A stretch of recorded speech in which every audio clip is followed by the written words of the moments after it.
George Russell berhasil guncangkan GP Singapura dengan performa sempurna sepanjang akhir pekan.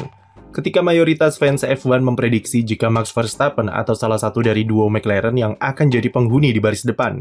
Namun ternyata nama George Russell jadi elemen kejutan yang kacaukan semua prediksi. Russell menggebrak di kualifikasi dengan raih pole position dengan lap yang bisa dibilang cukup sempurna untuk kalahkan Verstappen. Pole tersebut jadi fondasi kuat untuk balapan esok harinya, di mana Russell memimpin sejak start sampai finish untuk koleksi kemenangan kelimanya di F1. Pembalap Inggris ini finish 5 detikan di depan Verstappen untuk dapatkan kemenangan kedua bagi Mercedes sepanjang musim 2025, setelah yang pertama mereka dapat pada GP Kanada yang lalu.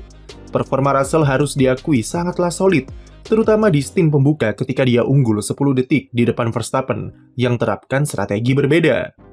Verstappen sendiri memulai balapan dengan pakai ban soft untuk agresif di lap pertama, meski dalam prakteknya dia malah kesulitan selepas start dan ban softnya tak bisa bendung kecepatan Russell. Sempat ketar-ketir di stint kedua karena performa ban hard yang kurang cocok dengan W16 dan traffic yang sempat buat gap dengan Verstappen menipis jadi 3 detikan.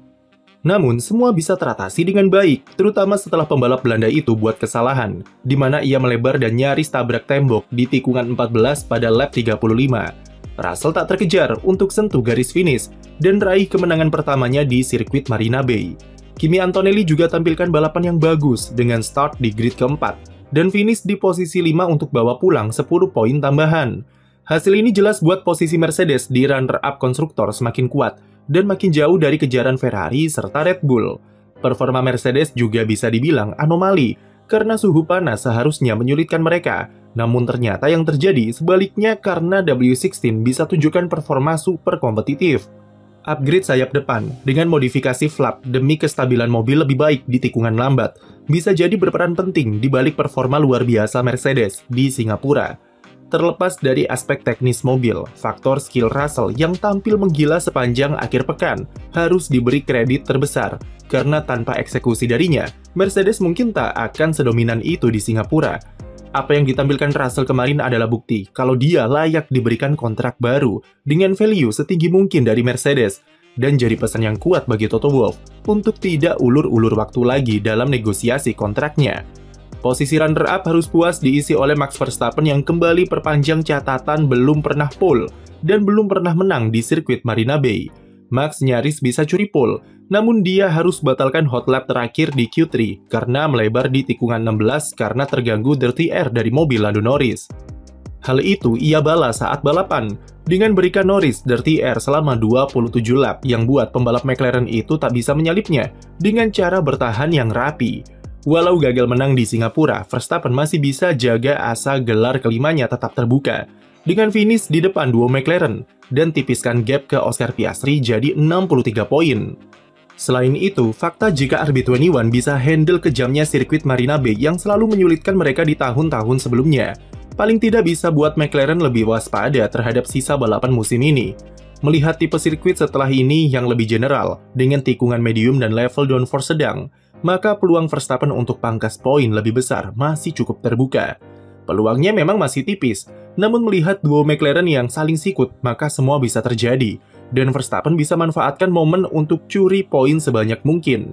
McLaren sendiri berhasil kunci gelar konstruktor ke-10-nya pada GP Singapura semalam, dengan Lando Norris yang finish di podium ketiga, dan disusul Piastri di tempat keempat. Sayangnya perayaan gelar tim harus tertutupi oleh drama di awal race, di mana Piastri kesal terhadap manuver agresif Norris pada lap pembuka di tikungan ketiga. Melihat ruang yang terbuka, Norris sudah coba curi sisi dalam Piastri sejak tikungan pertama, yang kemudian ia lanjutkan dengan luncurkan manuver agresif di tikungan ketiga. Norris kemudian sempat serempet bagian belakang mobil Verstappen, yang membuatnya harus menghindar dan malah senggol mobil Oscar di apex tikungan. Senggolan itulah yang membuat Piastri kesal dan mempertanyakan manuver Norris di radio karena tidak sesuai dengan perjanjian di awal soal bagaimana cara berduel dalam Papaya Rules. Tim memutuskan untuk tidak lakukan tindakan terhadap manuver Norris, yang kemudian semakin buat Piastri kesal karena alasan yang dipakai adalah dia harus hindari mobil Verstappen dan menyenggolnya. Piastri berpikir itu tidak adil, terutama mengingat pada balapan sebelumnya ia langsung diberi instruksi untuk hati-hati saat luncurkan manuver agresif kepada Norris di Austria serta Hongaria. Alhasil rasa kesal dan pundung menyelimuti pembalap Australia ini sepanjang balapan. Salah satu momen menarik adalah ketika setelah finish, Piastri memutus komunikasi radio saat Zak Brown berkata soal perayaan juara konstruktor yang memancing reaksi fans dan gambarkan betapa kesalnya Oscar pada balapan kemarin. Ada beberapa poin yang bisa kami bahas sedikit dari drama terbaru duo McLaren di Singapura. Pertama, Norris berhak melakukan manuver tersebut karena adanya ruang terbuka di sisi Piastri, serta mengingat dia adalah salah satu kandidat juara dunia, maka dia sah luncurkan manuver agresif. Secara regulasi, ban depan Norris juga sudah berada di depan spion mobil Piastri dan senggolan disebabkan oleh reaksi Lando karena serempet mobil Verstappen. Jadi keputusan Race Stewart untuk tidak menginvestigasinya lebih lanjut tak perlu diperdebatkan dan sudah keputusan yang benar menurut regulasi.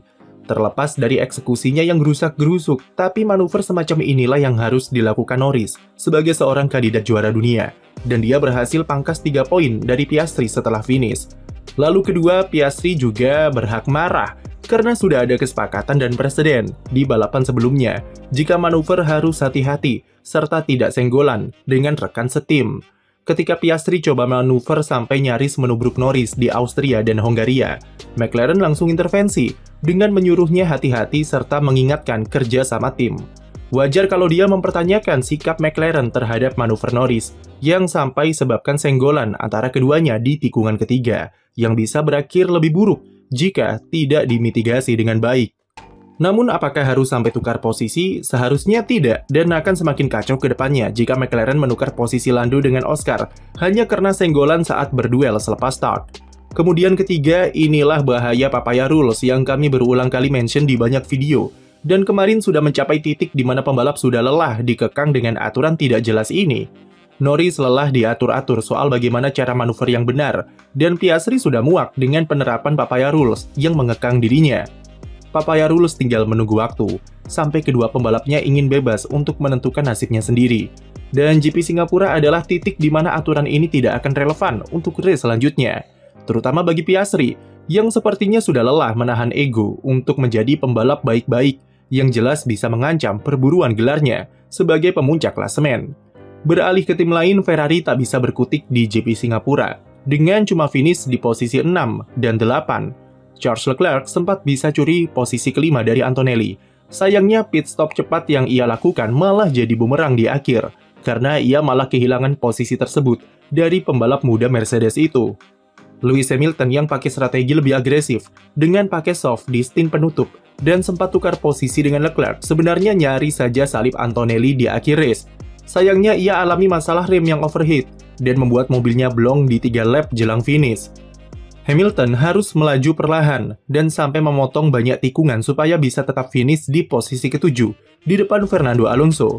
Sayangnya karena potong banyak tikungan, Hamilton harus kena hukuman penalti 5 detik dan alhasil turun ke posisi ke-8 usai finish. Alonso yang naik ke posisi 7 jalani balapan yang cukup heroik dan menghibur bagi penonton lewat radionya. Sempat alami pit stop lambat sampai 9 detik karena ban kanan depan yang macet. Alonso yang kesal sempat mengancam memutus radio komunikasi jika tim terus berbicara kepadanya.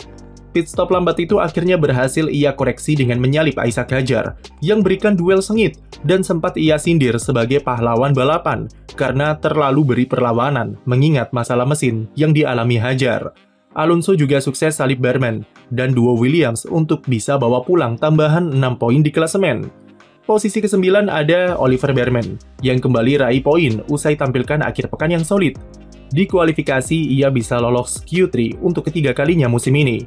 Dan penampilan apik itu diteruskan sampai balapan dengan eksekusi strategi tanpa drama-drama yang menyulitkan. Posisi poin terakhir dihuni oleh Carlos Sainz yang sukses jalani strategi ugal-ugalan dari Williams dengan pakai ban medium selama 50 lap di stint pertama. Ia mau tak mau harus pakai strategi agresif karena start dari posisi 18 usai duo Williams terkena diskualifikasi karena flap di RS terbuka lebih dari 85 mm di sesi qualifying. Setelah Sainz pakai medium selama 50 lap, dia kemudian ganti ke soft sampai finish dan salip beberapa pembalap seperti Stroll, Tsunoda, serta Hadjar untuk bawa pulang 1 poin. Jadi, apa momen favorit kalian di balapan Singapura semalam? Tulis di komentar dan jangan lupa beri like dan subscribe untuk konten F1 lainnya.